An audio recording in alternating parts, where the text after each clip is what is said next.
10 ನಿಮಿಷದಲ್ಲಿ ನಿಮಗೆ ಬೇಕಾಗಿದ್ದನ್ನು ಡೆಲಿವರಿ ಕೊಡುವಂಥ ಆ ಡೆಲಿವರಿ ಪಾರ್ಟ್ನರ್ ಎಂಥ ಸಂಕಷ್ಟದ ಸ್ಥಿತಿಯಲ್ಲಿದ್ದಾನೆ ಅಂತ ನೀವು ಯಾವತ್ತಾದರೂ ಗಮನಿಸಿದ್ದೀರಾ?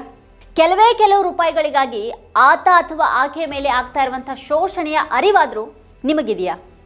ಹೊಸದನದ ಹೆಸರಲ್ಲಿ ಗ್ರಾಹಕರ ಸವಲತ್ತಿಗಾಗಿ ಪ್ರಾಣದ ಹಂಗನ್ನು ತೊರೆದು ಗಿಗ್ ಕೆಲಸಗಾರರು ಬೈಕ್ ಓಡಿಸುವಂತೆ ಮಾಡಿರುವಂಥ ಈ ಕಾರ್ಪೊರೇಟ್ ವ್ಯವಸ್ಥೆ ಸರ್ಕಾರಕ್ಕೆ ಸಮ್ಮತ ಇದೆಯಾ? 10 ನಿಮಿಷಗಳಲ್ಲೇ ಡೆಲಿವರಿಯ ಭರವಸೆಗೆ ಸಮ್ಮತಿಸುವ ಮೂಲಕ ಸರ್ಕಾರ ಸಣ್ಣ ಸಂಬಳಕ್ಕಾಗಿ ದುಡಿಯುವಂಥ ಅಸಹಾಯಕರನ್ನ ಕಡೆಗಣಿಸಿ ಕಾರ್ಪೊರೇಟ್ಗಳನ್ನು ಸಾಕೋದಿಕ್ಕೆ ನಿಂತಿದೆಯಾ? ಸಂವಿಧಾನದಲ್ಲಿ ಕಾರ್ಮಿಕರ ಘನತೆಯನ್ನು ಖಾತ್ರಿಪಡಿಸಿರುವಾಗಲೂ ಕೂಡ ಶೋಷಣೆಯನ್ನು ಸಾಮಾನ್ಯೀಕರಿಸುವಂಥ ಈ ಸ್ಥಿತಿ ಹೇಗೆ ತಲೆದೂರಿದೆ ನಮ್ಮಲ್ಲಿ? ಪಾಲುದಾರ ಅಥವಾ ಪಾರ್ಟ್ನರ್ ಅನ್ನುವಂಥ ಒಂದು ದೊಡ್ಡ ಹೆಸರನ್ನು ಕೊಟ್ಟುಬಿಟ್ಟು ಕೂಲಿಗಾಗಿ ದುಡಿಯೋದಿಕ್ಕೆ ಹಚ್ಚುವಾಗ ಮತ್ತೆ ಆತನ ಜೀವದ ಬಗ್ಗೆ ಕಾಳಜಿನೇ ಇಲ್ಲದಿರುವಾಗ ಇದು ಎಂಥ ವ್ಯವಸ್ಥೆ? ಡಿಸೆಂಬರ್ 31ರಂದು ಗಿಗ್ ವರ್ಕರ್ಗಳು ದೇಶಾದ್ಯಂತ ಮುಷ್ಕರವನ್ನು ನಡೆಸಿದ ಬಳಿಕ ಎದ್ದಿರುವಂಥ ಪ್ರಶ್ನೆಗಳಿವು. ಈ ಬಗ್ಗೆನೇ ಇವತ್ತಿನ ವಿಡಿಯೋದಲ್ಲಿ ನಾವು ಚರ್ಚೆ ಮಾಡೋಣ. ನೀವಿನ್ನೂ ವಾರ್ತಾಭಾರತಿ ಚಾನೆಲನ್ನು ಸಬ್ಸ್ಕ್ರೈಬ್ ಮಾಡಿಲ್ಲ ಅನ್ನೋದಾದರೆ ಈ ಕೂಡಲೇ ಸಬ್ಸ್ಕ್ರೈಬ್ ಮಾಡಿ, ಹಾಗೆ ಪಕ್ಕದಲ್ಲಿರುವಂಥ ಬೆಲ್ ಐಕಾನ್ನ ಪ್ರೆಸ್ ಮಾಡಿ ನಮ್ಮನ್ನು ಪ್ರೋತ್ಸಾಹಿಸಿ. ಹಾಗೆ ಈ ವಿಡಿಯೋವನ್ನು ಮಿಸ್ ಮಾಡದೇನೆ ಕೊನೆವರೆಗೂ ನೋಡಿ. ಈ ಕುರಿತಾಗಿ ನಿಮಗೇನು ಅಭಿಪ್ರಾಯಗಳಿದೆ ಅದನ್ನು ವಿಡಿಯೋದ ಕೆಳಗಡೆ ಕಮೆಂಟ್ ಮಾಡಿ ನಮಗೆ ತಿಳಿಸಿ. ಹಾಗೆ ವಿಡಿಯೋದ ಲಿಂಕನ್ನು ನಿಮ್ಮೆಲ್ಲ ಬಂಧು ಮಿತ್ರರಿಗೆ ವಾಟ್ಸ್ಆ್ಯಪ್ ಮಾಡಿ. ಈಗ ನಾವು ವಿಷಯಕ್ಕೆ ಬರೋಣ. ಡಿಜಿಟಲ್ ಕ್ರಾಂತಿಯ ಮುಂಚೂಣಿಯಲ್ಲಿ ನಾವಿದ್ದೀವಿ ಅಂತ ಹೆಮ್ಮೆ ಪಡ್ತಾ ಇರುವಾಗ 10 ನಿಮಿಷಗಳಲ್ಲಿ ಆರ್ಡರ್ ಡೆಲಿವರಿ ಮಾಡುವಂಥ ಒತ್ತಡದಲ್ಲಿ ತಮ್ಮ ಪ್ರಾಣವನ್ನೇ ಒತ್ತೆ ಇಟ್ಬಿಟ್ಟು ಬೈಕ್ ಓಡಿಸ್ಕೊಂಡು ಬರೋರನ್ನ ನಾವು ಮರೆತು ಬಿಡ್ತೀವಿ. ಅಸ್ತಿತ್ವದ ಪ್ರತಿ ಸೆಕೆಂಡನ್ನು ಅತ್ಯುತ್ತಮವಾಗಿಸುವಂಥ ಭ್ರಮೆಯಲ್ಲಿರುವ ನಮಗೆ ಆ ಪ್ರತಿ ಸೆಕೆಂಡನ್ನು ಅಪಾಯದಲ್ಲೇ ಕಳೀತಾ ಇರುವಂಥ ಅವನೊಬ್ಬನ ಆತಂಕ, ಸಂಕಟ ಖಂಡಿತವಾಗಿಯೂ ನಮಗೆ ಅರ್ಥ ಆಗೋದಿಲ್ಲ. ನಾವು ಬಯಸಿದ್ದನ್ನು 10 ನಿಮಿಷಗಳಲ್ಲಿ ಮನೆ ಬಾಗಿಲಿಗೆ ತರಿಸ್ಕೊಳ್ಳುವಂಥ ವ್ಯವಸ್ಥೆ ಏನೋ ಮಹಾ ಸವಲತ್ತಿನ ಹಾಗೆ ನಮಗೆ ಕಾಣುತ್ತೆ. ಆದರೆ ನಿಜವಾಗಿಯೂ ಆ 10 ನಿಮಿಷಗಳ ಬೆಲೆ ಏನು ಅನ್ನೋದು ನಾವು ಕೇಳಿದ್ದನ್ನು ಆ 10 ನಿಮಿಷಗಳಲ್ಲಿ ತಲುಪಿಸುವಂಥ ಕೆಲಸವನ್ನು ಹೊತ್ತು ರಸ್ತೆಯಲ್ಲಿರೋನಿಗೆ ಮಾತ್ರನೇ ಗೊತ್ತಿರುತ್ತೆ. ಈ ಬಿಕ್ಕಟ್ಟಿನ ಕರಾಳ ಸ್ವರೂಪವನ್ನು ಅರ್ಥ ಮಾಡ್ಕೊಳ್ಳೋದಕ್ಕೆ ಡಾರ್ಕ್ ಸ್ಟೋರ್ಗಳ ಕತ್ತಲೆಯೊಳಗೊಮ್ಮೆ ನಾವು ಇಣುಕು ನೋಡಬೇಕು. ಅವು ದಿನಸಿ ಅಂಗಡಿಗಳಲ್ಲ, ಅವು ಇಕ್ಕಟ್ಟಿನ ಕೊಳಕಾದಂಥ ಕಿಕ್ಕಿರಿದ ಗೋದಾಮುಗಳು. 10 ನಿಮಿಷಗಳಲ್ಲಿ ತಲುಪಿಸಬೇಕಾಗಿರುವಂಥ ಆರ್ಡರ್ಗಾಗಿ ಆ ಡಾರ್ಕ್ ಸ್ಟೋರ್ ಒಳಗೆ ಅದನ್ನು ಪತ್ತೆ ಹಚ್ಚಿ ಪ್ಯಾಕ್ ಮಾಡೋದಕ್ಕೆ ಪಿಕ್ಕರ್ ಕೈಯಲ್ಲಿರೋದು ಬರೀ 2 ನಿಮಿಷ. ಅದಕ್ಕಿಂತ ಹೆಚ್ಚು ಸಮಯವನ್ನು ತೆಗೆದುಕೊಂಡ್ರೆ ಸೈರನ್ ಮೊಳಗುತ್ತೆ. ಓಡಿನೋ ಅಥವಾ ಎದ್ನೋ ಬಿದ್ನೋ ಅಂತ ಆ ಕೆಲಸವನ್ನು ಅಷ್ಟರೊಳಗೆ ಆತ ಪೂರೈಸಲೇಬೇಕಾಗಿರುತ್ತೆ. ಪ್ರತಿ ವಸ್ತುವಿಗೆ 50 ಪೈಸೆ. ತಿಂಗಳಿಗೆ 15,000 ಸಂಬಳ ಗಳಿಸೋದಕ್ಕೆ ಪಿಕ್ಕರ್ ಒಂದು ದಿನಕ್ಕೆ 1000ಕ್ಕೂ ಹೆಚ್ಚು ಆರ್ಡರ್ಗಳನ್ನು ನಿರ್ವಹಿಸಲೇಬೇಕು. ಇದು ಉದ್ಯೋಗ ಅಲ್ಲ, ಇದು ಗೇಮಿಫೈಡ್ ಗುಲಾಮಗಿರಿ. ಇದು ಕೆಲಸಗಾರನಿಂದ ಗರಿಷ್ಠ ದಕ್ಷತೆಯನ್ನು ಹೊರತೆಗೆಯೋದಕ್ಕೆ ವಿನ್ಯಾಸಗೊಳಿಸಲಾದಂಥ ಒಂದು ನಿರ್ದಯಿ ವ್ಯವಸ್ಥೆ. ಇದು ಹೊಸತನದ ಹೆಸರಿನಲ್ಲಿ ಈ ರೀತಿ ನಿರುದ್ಯೋಗಿ ಯುವಕರನ್ನ ಈ ಕಂಪನಿಗಳು ಕೇವಲ ಅಲ್ಗರಿದಮ್ನ ವಿಸ್ತೃತ ಭಾಗ ಅನ್ನೋ ಮಟ್ಟಕ್ಕೆ ಇಳಿಸ್ಬಿಟ್ಟಿವೆ ಇವತ್ತು. ಇದಾದ ನಂತರ ರೈಡರ್ ಓಟ ಶುರುವಾಗುತ್ತೆ. ಆತ ಹೆಸರಿಗೆ ಮಾತ್ರ ಡೆಲಿವರಿ ಪಾರ್ಟ್ನರ್ ಅನ್ನುವಂಥ ದೊಡ್ಡ ಹೆಸರನ್ನು ಹೊಂದಿರ್ತಾನೆ. ಪಾಲುದಾರ ಅನ್ನುವಂಥ ಪದವು 21ನೇ ಶತಮಾನದ ಶ್ರೇಷ್ಠ ಭಾಷಾ ತಂತ್ರ ಆಗಿದೆ. ಆದರೆ ಈ ಪಾಲುದಾರನಿಗೆ ಲಾಭದಲ್ಲಿ ಹಂಚಿಕೊಳ್ಳುವ ಮತ್ತು ನಿರ್ಧಾರಗಳಲ್ಲಿ ಭಾಗಿಯಾಗುವ, ಭದ್ರತೆಯನ್ನು ಪಡೆಯುವಂಥ ಯಾವುದೇ ಸೌಭಾಗ್ಯಗಳು ಇರೋದಿಲ್ಲ. ಗುಂಡಿಗಳಿಂದ ತುಂಬಿದಂಥ ರಸ್ತೆಗಳಲ್ಲಿ ಯಾವಾಗ ಬೀಳ್ತೀನೋ ಅನ್ನೋ ಹಾಗೆ ರೈಡನ್ನು ಮಾಡಿಕೊಂಡು ಸಮಯದೊಳಗೆ ಗುರಿ ಮುಟ್ಟುವಂಥ ಒಂದು ಅನಿವಾರ್ಯ ಕರ್ಮ ಆತನಿಗಿರುತ್ತೆ. ಅವರು ಗಿಗ್ ವರ್ಕರ್ಸ್. ಚಂದ ಕಾಣಿಸುವಂಥ ಈ ಹೆಸರಿನ ಹಿಂದೆ ಇರೋದು ಹಿಂಡಿ ಹಿಪ್ಪೆ ಮಾಡುವಂಥ ಈ ವ್ಯವಸ್ಥೆ, ಅನಿಶ್ಚಿತತೆ, ಅಸ್ಥಿರ ದುಡಿಮೆಯ ಕಟು ವಾಸ್ತವ ಮಾತ್ರನೇ. ಕೆಲ ವರ್ಷಗಳ ಹಿಂದೆ ಒಬ್ಬ ಸವಾರ ಪ್ರತಿ ಆರ್ಡರ್ಗೆ 65 ರೂಪಾಯಿನ ಗಳಿಸ್ತಾ ಇರಬಹುದು. ಈಗ ಅದು 48 ರೂಪಾಯಿ ಅಥವಾ ಅದಕ್ಕಿಂತನೂ ಕಡಿಮೆಗೆ ಇಳಿದಿದೆ. ಜೀವನ ನಿರ್ವಹಣೆಗಾಗಿ ಸವಾರ ಕೇವಲ 8 ಗಂಟೆಗಳ ಪಾಳಿಯಲ್ಲಿ ಕೆಲಸ ಮಾಡೋದಕ್ಕೆ ಸಾಧ್ಯ ಇಲ್ಲ. ಕಂಪನಿಯವರನ್ನು 10 ಗಂಟೆ, 12 ಗಂಟೆ, ಕೆಲವೊಮ್ಮೆ 14 ಗಂಟೆಗಳ ಕಾಲ ರಸ್ತೆಯಲ್ಲಿನೇ ಇರಬೇಕಾದಂಥ ಒಂದು ಸ್ಥಿತಿಗೆ ತಳ್ಳುತ್ತೆ. ಬೋನಸ್ ಬೇಕು ಅಂತಂದರೆ ಇನ್ನೂ 5 ಆರ್ಡರ್ಗಳನ್ನು ತಲುಪಿಸುವ ಹಾಗೆ, ಅಥವಾ ಸರ್ಜ್ ಪೇ ಬೇಕು ಅಂತ ಅಂದರೆ ಧಾರಾಕಾರ ಮಳೆ ಇದ್ರೂ ಕೂಡ ಕೆಲಸ ಮಾಡುವ ಹಾಗೆ ಅವರನ್ನು ಒತ್ತಾಯಿಸಲಾಗುತ್ತೆ. ಈ ಬಲಾತ್ಕಾರ ಸೂಕ್ಷ್ಮ ನಾಜೂಕಿನ ರೀತಿಯಲ್ಲೇ ಇದ್ರೂ ಕೂಡ ಇದು ಕ್ರೂರವಾಗಿದೆ. ಇದು ಅವಕಾಶದ ಸೋಗಿನಲ್ಲಿರುವಂಥ ಆರ್ಥಿಕ ಬ್ಲ್ಯಾಕ್ ಮೇಲ್ ಆಗಿದೆ. ಒಬ್ಬ ಸವಾರ ವೇಗವಾಗಿ ಸಾಗೋದು ಅಥವಾ ಸಿಗ್ನಲ್ ಜಂಪ್ ಮಾಡೋದು ಅಥವಾ ಫುಟ್ಪಾತ್ನಲ್ಲಿ ಸವಾರಿ ಮಾಡೋದ್ರ ಹಿಂದೆ ಇರೋದು ಇದೇ ಒತ್ತಡ. ಅವ್ರ ತಲೆಗೆ ಈ ಒತ್ತಡದ ಅದೃಶ್ಯ ಬಂದೂಕನ್ನು ಹಿಡಿದಿರಲಾಗಿರುತ್ತೆ. ತಡವಾಗಿ ಬಂದರೆ ಅವರಿಗೆ ದಂಡವನ್ನು ವಿಧಿಸಲಾಗುತ್ತೆ. ಗುರಿ ತಲುಪದೇ ಇದ್ರೆ ಊಟ ಇಲ್ಲವಾಗುತ್ತೆ. ಗ್ರಾಹಕ ಬಯಸುವಂಥ ಆ 10 ನಿಮಿಷದ ಡೆಲಿವರಿ ಒತ್ತಡ ಅವ್ರ ಮೇಲೆ ನಿರಂತರ ಸವಾರಿ ಮಾಡ್ತಾನೆ ಇರುತ್ತೆ. ಸರ್ಕಾರಿ ಕಾಗದ ಪತ್ರಗಳಿಗಾಗಿ ವಾರಗಟ್ಟಲೆ ಕಾಯುವಂಥ ನಮ್ಮ ಜನ, ಟ್ರಾಫಿಕ್ ಜಾಮ್ಗಳಲ್ಲಿ ಗಂಟೆಗಟ್ಟಲೆ ಕಾಯುವಂಥ ನಮ್ಮ ಜನ, ಮೂಲ ಸೌಕರ್ಯ ಯೋಜನೆಗಳ ಬಳಕೆಗೆ ವರ್ಷಗಳ ಕಾಲ ಕಾಯಬಲ್ಲರು.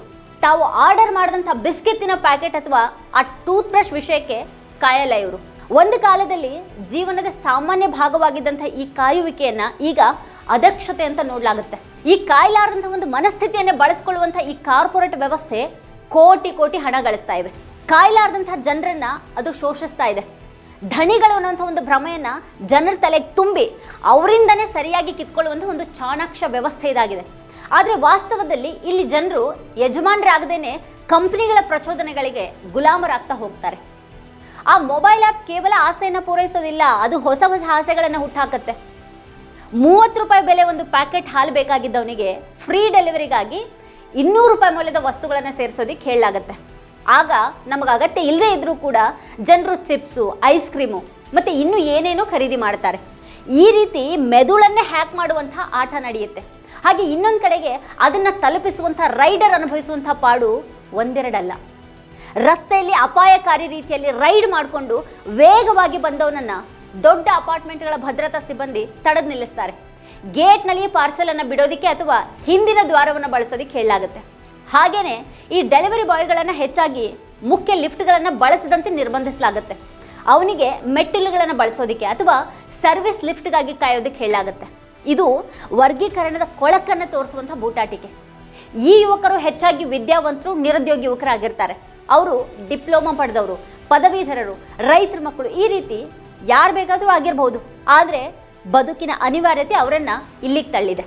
ಉದ್ಯೋಗಗಳು ಇಲ್ಲದೆ ಇರೋ ಕಾರಣಕ್ಕೆ ಅವರು ಈ ಕೆಲಸವನ್ನು ಮಾಡ್ತಾ ಇದ್ದಾರೆ. ಅವರು ಘನತೆಯ ಉದ್ಯೋಗವನ್ನು ಸೃಷ್ಟಿ ಮಾಡೋದಕ್ಕೆ ವಿಫಲವಾದಂಥ ಆರ್ಥಿಕತೆಯ ಬಲಿಪಶುಗಳು. ಅವರನ್ನು ಇಷ್ಟು ಕೆಟ್ಟದಾಗಿ ದುಡಿಸುವಂಥ ಕಂಪ್ನಿಗಳ ಮೌಲ್ಯ ಶತಕೋಟಿ ಡಾಲರ್ಗಳಷ್ಟಿದೆ ಅಂತ ಹೇಳಲಾಗತ್ತೆ. ಆದರೆ ಹೊಸತನದ ಹೆಸರಲ್ಲಿ ನಿಜವಾಗಿಯೂ ಅವ್ರು ಮಾಡ್ತಾ ಇರೋದು ಏನು? ಈ ಹುಡುಗರನ್ನ ಅಮಾನವೀಯ ವೇಗದಲ್ಲಿ ಓಡಿಸೋದು ಇದು ಹೊಸತನನ?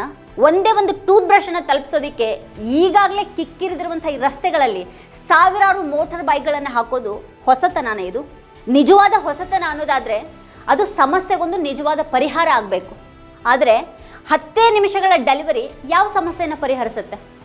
ಡೆಲಿವರಿಗೆ ಸ್ವಲ್ಪ ಹೆಚ್ಚು ಸಮಯ ನೀಡಿದರೆ ಆಕಾಶ ಏನಾದರೂ ನಮ್ಮ ತಲೆ ಮೇಲೆ ಬೀಳುತ್ತಾ? ಈ 10 ನಿಮಿಷಗಳ ಡೆಲಿವರಿ ಮಾದರಿಯ ಮೂಲಕ ಮತ್ತೊಂದು ಬಗೆಯ ಉಳಿಗಮಾನ್ಯ ಪದ್ಧತಿಗೆ ನಾವು ಮರಳಿದ್ದೀವಿ. 1% ಜನರು ಹವಾನಿಯಂತ್ರಿತ ಸೌಕರ್ಯದಲ್ಲಿ ಕುಳಿತುಕೊಳ್ಳುವ ಮತ್ತು 90% ಜನರು 1 ಪೈಸೆಗಾಗಿ ಅವರಿಗೋಸ್ಕರ ಕೆಲಸಗಳನ್ನು ಮಾಡುವಂಥ ವ್ಯವಸ್ಥೆ ಇದಾಗಿದೆ. ಆ್ಯಪ್ 10 ನಿಮಿಷಗಳ ಡೆಲಿವರಿ ಭರವಸೆಯನ್ನು ನೀಡಿರುವಾಗ ರೈಡರ್ ರಸ್ತೆ ಗುಂಡಿ, ನಾಯಿ, ಅಡ್ಡಾದಿಡ್ಡಿ ತಿರುಗುವಂಥ ಆಟೋ ರಿಕ್ಷಾ ಅಥವಾ ಹಠಾತ್ ಮಳೆ, ಇದು ಯಾವುದನ್ನು ಕೂಡ ಲೆಕ್ಕಿಸೋದಿಲ್ಲ. ರಿಸ್ಕ್ ತೆಗೆದುಕೊಂಡು ಓಡಿಸ್ತಾನೆ ಆತ. ಕೆಂಪು ಸಿಗ್ನಲನ್ನು ಜಂಪ್ ಮಾಡ್ತಾನೆ. ಫುಟ್ಪಾತ್ ಮೇಲೇ ಬೈಕನ್ನು ಹತ್ತಿಸಿ ಓಡಿಸ್ತಾನೆ. ಕಡೆಗೆ ಆತನಿಗೆ ಅಪಘಾತನೂ ಆಗಬಹುದು. ಅವನಿಗೆ ಸಿಕ್ ಲೀವ್ ಅನ್ನೋದಿರಲ್ಲ. ಯಾವುದೇ ಸಮಗ್ರ ವಿಮೆ ಇಲ್ಲ ಆತನಿಗೆ. ಕಡೆಗೆ ಕಂಪ್ನಿಗೆ ಬೇಡವಾಗಿಬಿಡೋದು ಇಂಥ ಡೆಲಿವರಿ ಪಾರ್ಟ್ನರ್ಗಳ ಶೋಚನೆಯ ಕಥೆ. ಇಂಥವ್ರ ಬಗ್ಗೆ ಮಾನವೀಯವಾದ ಒಂದು ನೋಟ ಇಲ್ಲದೆ ಹೋದರೆ, ಅವನು ಕೊಂಚ ತಡವಾಗಿ ಬಂದರೂ ಕೂಡ ಸಹನೆ ತೋರುವಂಥ ಗುಣ ಇಲ್ಲದೆ ಹೋದರೆ ಅವರ ಬದುಕಿನ ಕಷ್ಟ ಖಂಡಿತವಾಗಿಯೂ ಮುಗಿಯೋದಿಲ್ಲ.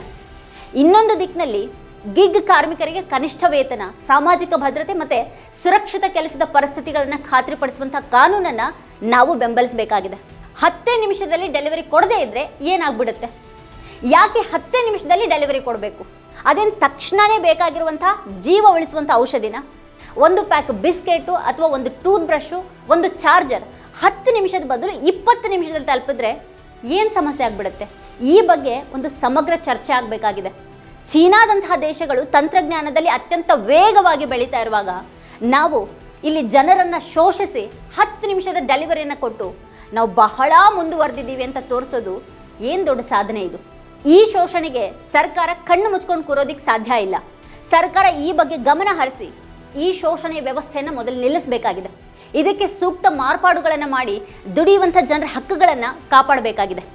ವೀಕ್ಷಕರ ಕುರಿತು ನೀವೇನು ಹೇಳ್ತೀರಿ? ನಿಮಗೆ ಅನಿಸಿಕೆ ಅಭಿಪ್ರಾಯಗಳಿದೆ, ಅದನ್ನು ವಿಡಿಯೋದ ಕೆಳಗಡೆ ಕಮೆಂಟ್ ಮಾಡಿ ನಮಗೆ ತಿಳಿಸಿ. ಇದೇ ಹೊತ್ತಿನ ಸ್ಪೆಷಲ್ ನೋಡ್ತಾ ಇರಿ ವಾರ್ತಾಭಾರತಿ.